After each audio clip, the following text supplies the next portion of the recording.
I didn't know color grading could be this fun.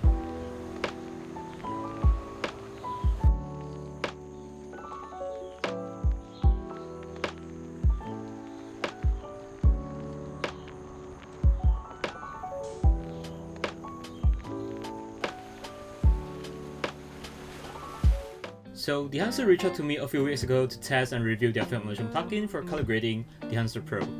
Disclaimer, this video is not sponsored by them, they don't get to see it before I publish it, so everything out of here is my honest take.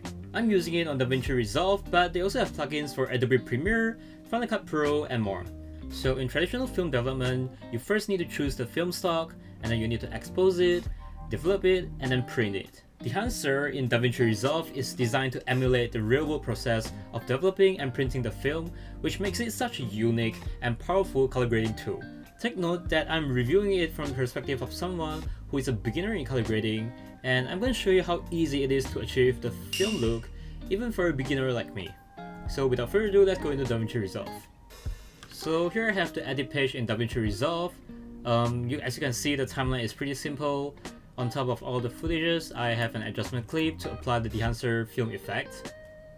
And if you're wondering why don't I do it at the timeline level, so if you go into the color page, I can actually put, instead of using an adjustment clip, I can put it in the timeline instead of the clip level.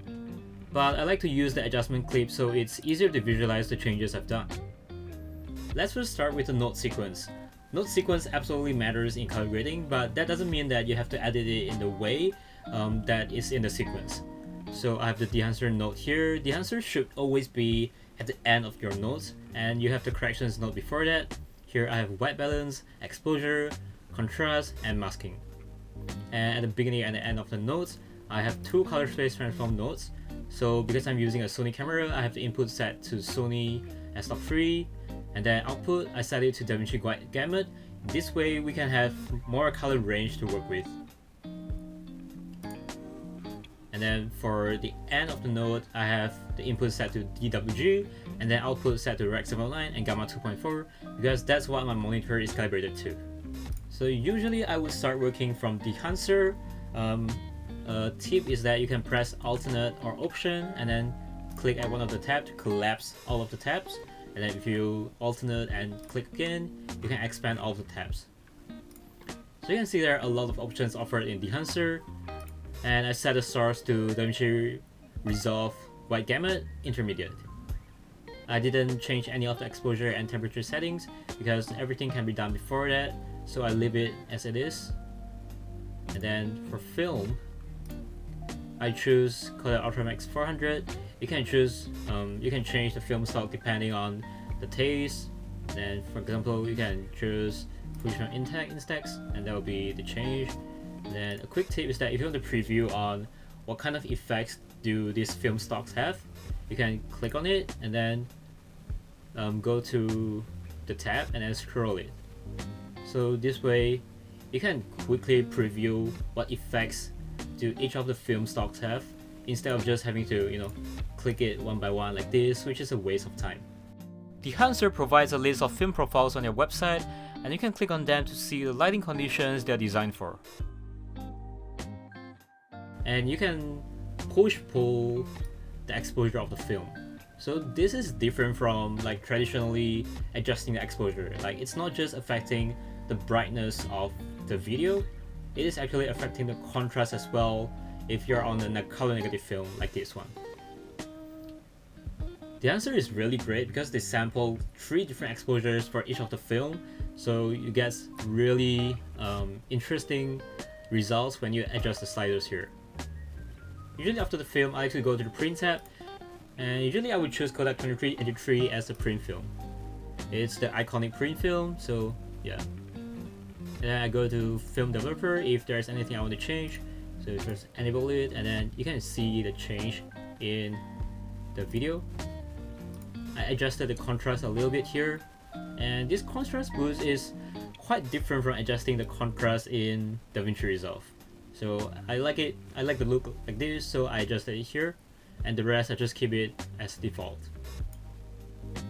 And for film compression, this is basically compressing the highlights of your footage so that it becomes like film basically.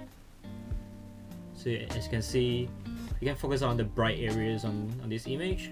If I disable it, you can see that the highlights are raised much higher. Then if I enable it, the highlights are pushed down. And you can adjust the impact to see how much of the compression you need.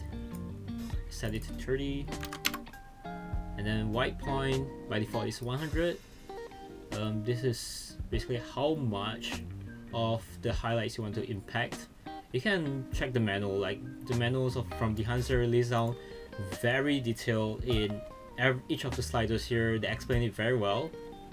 And then color density is basically how much saturations you want in the highlights. Expand, I didn't change anything.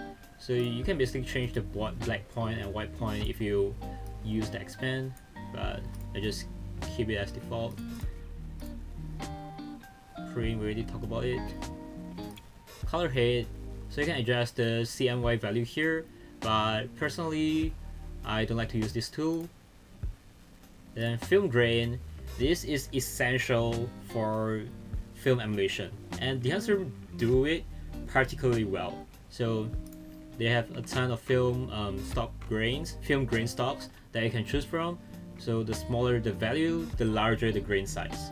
I personally don't like too much grain in my footage, so I choose 65 mm ISO 50. And you can also adjust the amount of the grains you want. You can see how it affects our waveform. Yeah, I like it to be subtle, so I set it to 10. And then halation is basically like let's enlarge it. It's basically like the rate glow at the edge of the highlight. So if I disable it, you can see that the rate glow is gone. If I enable it, pay attention to this area, you can see a slight rate glow at the edge there. So this is also a characteristic of a film. And bloom is basically how much you want your highlight to glow. So basically it's like applying a mist filter on your highlights. So if I disable it, you can see that the highlights are less glowy. Then enable it, yeah, you can see the glow around the highlights. And film damage, personally don't like to use that. And then vignette is just vignette. I don't have it enabled. And then you have the output. It's basically how much. It's basically like a preset slider. It's how much you want the effect to have on your footage. So 0 is like disabling the Dehancer node, and then 100 is just by default. And then for options here, forgot to mention that in the start you should always disable all tools and then start to enable them one by one as you adjust the values. Personally, I think Dehancer makes film color grading super fun to play with, but you do need some time to familiarize with the terms and sliders. I recommend you to check out their website because they have a ton of resources for you to learn from. I personally learned a lot from there. What I like about the user interface in Dehancer is that instead of feeling like you're wrestling with abstract sliders, you're developing your footage step by step, just like a film lab would. This method feels creative and intuitive, especially for beginners like me. As for whether the lifetime license of more than 400 USD is worth it, I like to think of it as a professional film look lab pack that will keep updating as long as they're still in service. On top of that, you get some features like halations, blooms, grains that is realistic that you can't get from a typical lab package. I will keep using Dehancer if I want the nostalgic film vibe for my vlogs because it is so easy and fun to work with. That's all for this video. You can check out the Dehancer website to get a free trial on Dehancer Pro, or if you want to purchase a license, you can use my code Dixon10 to get 10% off your license. Let me know if there's anything I missed in the comments below so that everyone can benefit from it. Like and subscribe if you want to see more content like this. I'll definitely have more videos graded with Dehancer coming soon, and I'll see you in the next one. Bye!